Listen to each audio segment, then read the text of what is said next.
Welcome to Biplab sir notes. আজ আমরা ভারতের অর্থনীতি বা ইন্ডিয়ান ইকোনমি নিয়ে কোশ্চেন অ্যান্সার সলভ করব বা মোস্ট ইম্পর্টেন্ট এমসিকিউস যেগুলো বেসিক লেভেলে বিভিন্ন কম্পিটিটিভ এক্সামস যেমন WBSSC group C D WBPSC clerkship West Bengal police এবং রেলের বিভিন্ন এক্সামে এসে থাকে। কোশ্চেন্সগুলো সব বাংলাতেই আছে, তো চলো আমরা ওয়ান বাই ওয়ান সেশনটা স্টার্ট করি বা কোশ্চেন অ্যান্সারসগুলো আমরা দেখি। আমি প্রথমে তোমাদের কোশ্চেন্স দেবো এবং 5 সেকেন্ড পর আমি অ্যান্সার বলবো এবং তোমরা মার্ক করে নাও কে কত পাচ্ছ। তো ফার্স্ট অফ অল, জাতীয় সংহতি পরিষদের চেয়ারম্যানকে? জাতীয় সংহতি পরিষদ, এটাকে ইংলিশে বলা হয় national national integration integration national integration council, বিভিন্ন রাজ্যগুলির সংগঠন। এর চেয়ারম্যান কে? কে এই যে কাউন্সিল তাকে নেতৃত্ব দেয় বা হু is the head of the council? এখানে সঠিক অ্যান্সার হবে প্রধানমন্ত্রী, প্রাইম মিনিস্টার অফ ইন্ডিয়া।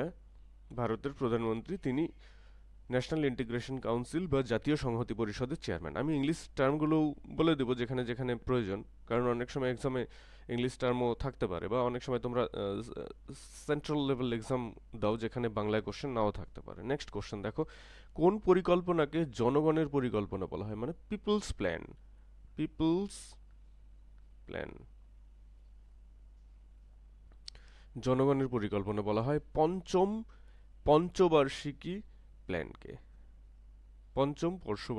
পঞ্চবার্ষিকী প্ল্যানকে বর্তমানে পঞ্চবার্ষিকী প্ল্যান বা পরিকল্পনা বা 5 years plan, 5 years 5 years plan কিন্তু নেই।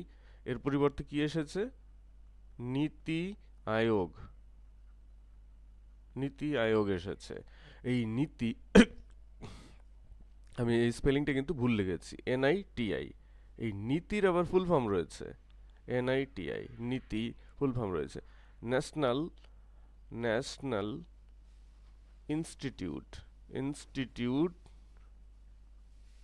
For transforming India, transforming India, national institute for transforming India. As usual এখান থেকেও কিন্তু কোশ্চেন আসতে পারে, who is the chairman of NITI Aayog?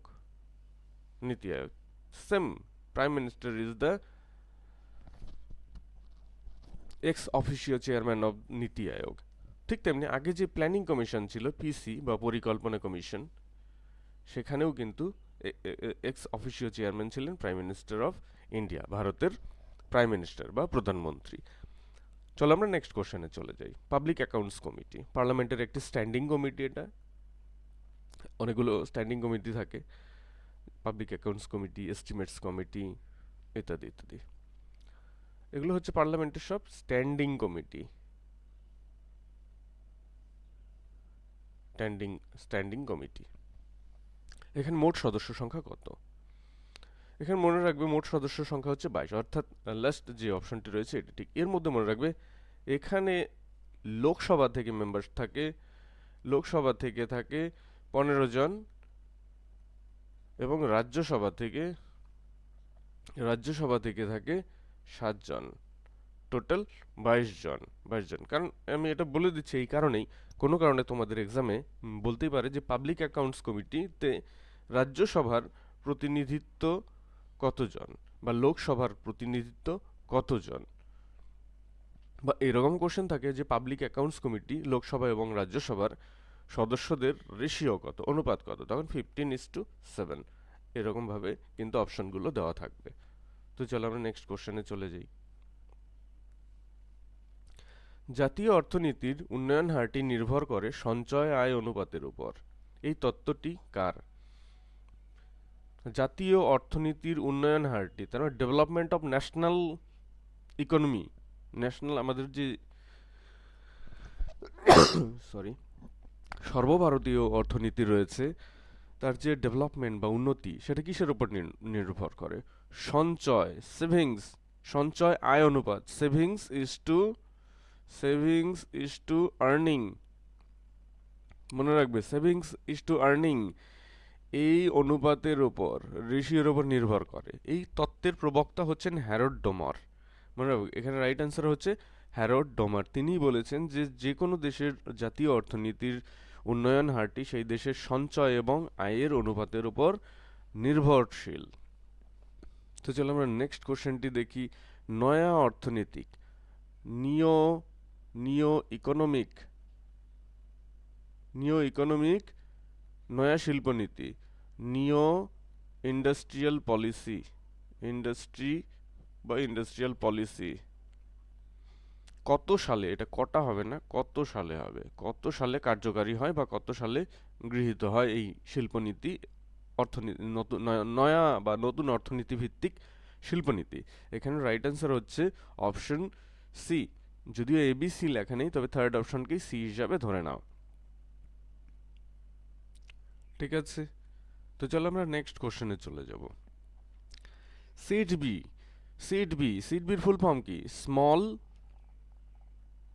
Industrial industrial development bank of India.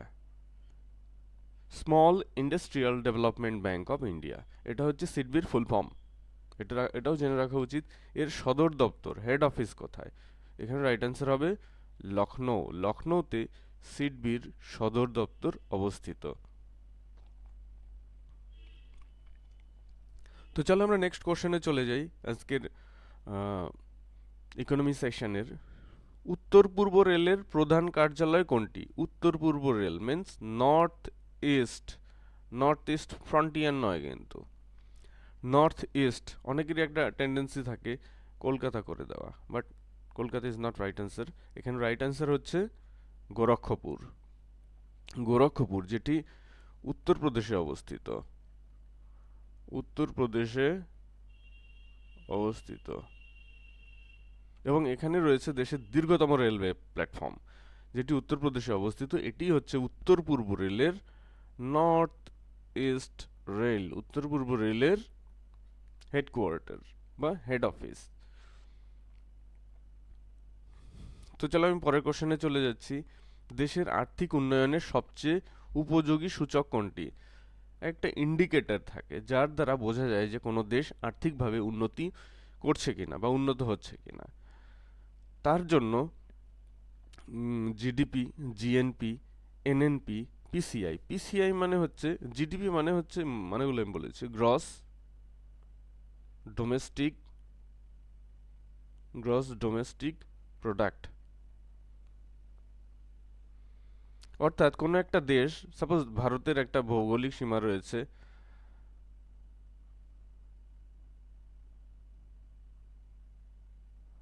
এই ভৌগোলিক সীমার মধ্যে ম্যাপটা,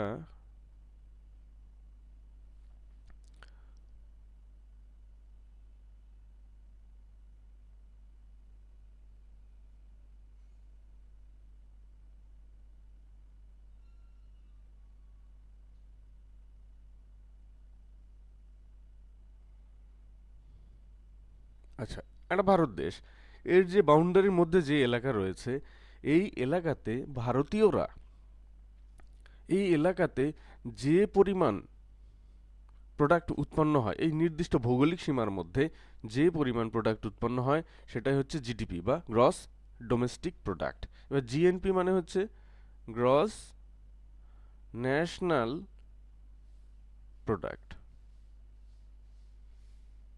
গ্রস ন্যাশনাল প্রোডাক্ট কি?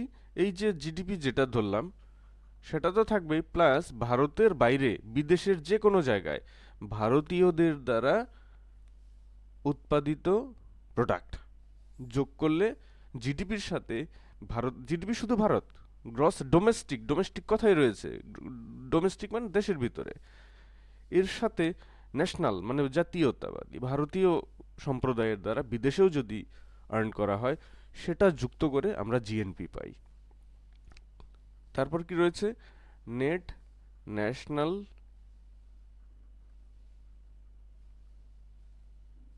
Net national product.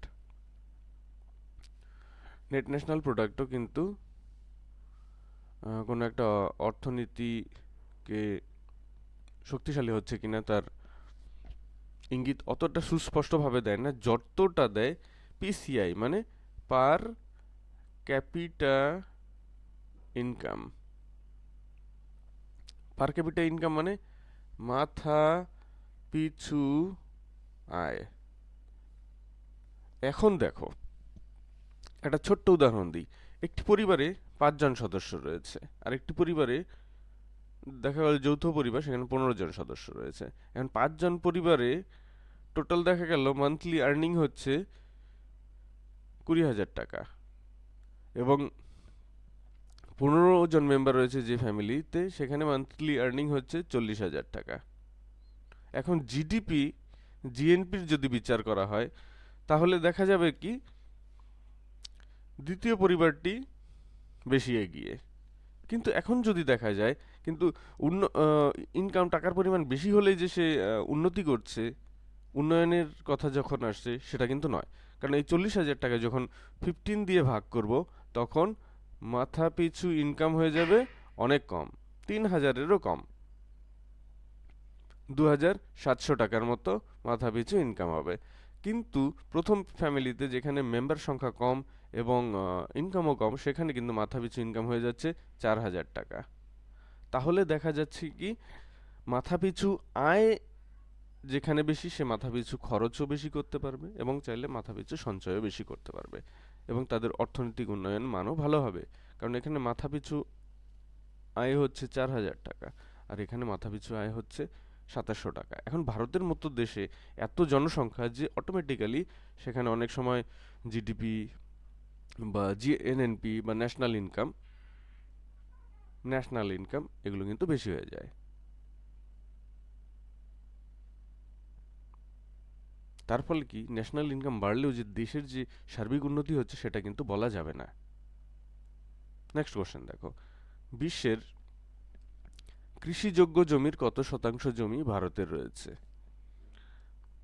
কৃষিযোগ্য বিশ্বের টোটাল জমি না, কিন্তু টোটাল জমির হিসাবে ভারতে 2.4%-এর মতো রয়েছে। আবাদযোগ্য জমি বা কৃষিযোগ্য জমি, যেখানে কৃষিকাজ করা যায়, ভারত এবং ইউএসএতেই সবচেয়ে বেশি রয়েছে। চীনও কাছাকাছি রয়েছে, বাট এখানে রাইট অ্যান্সার হবে 22%। ভারতে পৃথিবীর কৃষিযোগ্য জমির মোট 22% জমি রয়েছে।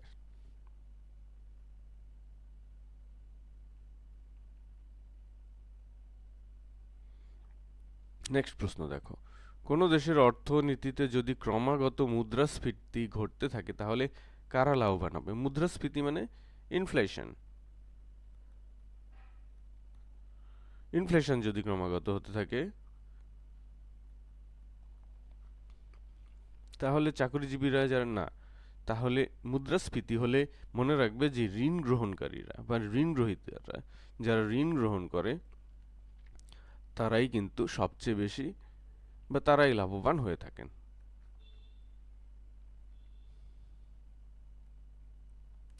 তো এই 10টি কোশ্চেন্স আজকে তোমাদের ছিল ইকোনমি অফ ইন্ডিয়া সেকশন থেকে। এরকম হাজার হাজার কোশ্চেন্সের সেকশন আমি নিয়ে আসবো, এবং স্টেপ বাই স্টেপ আমি চেষ্টা করব তোমাদেরকে প্রিপেয়ার্ড করার, তৈরি করার, এবং সেটা খুব তাড়াতাড়ি আমি করছি। যাই হোক, যদি আজকের সেশনটি তোমাদের কাছে ভালো লাগে, তাহলে সাবস্ক্রাইব করে সাথে থেকো। আমি তোমাদেরকে আরও value materials from time to time provide করব, এই আশা রেখে আজকের সেশন আমি শেষ করছি। So thank you again for watching the video.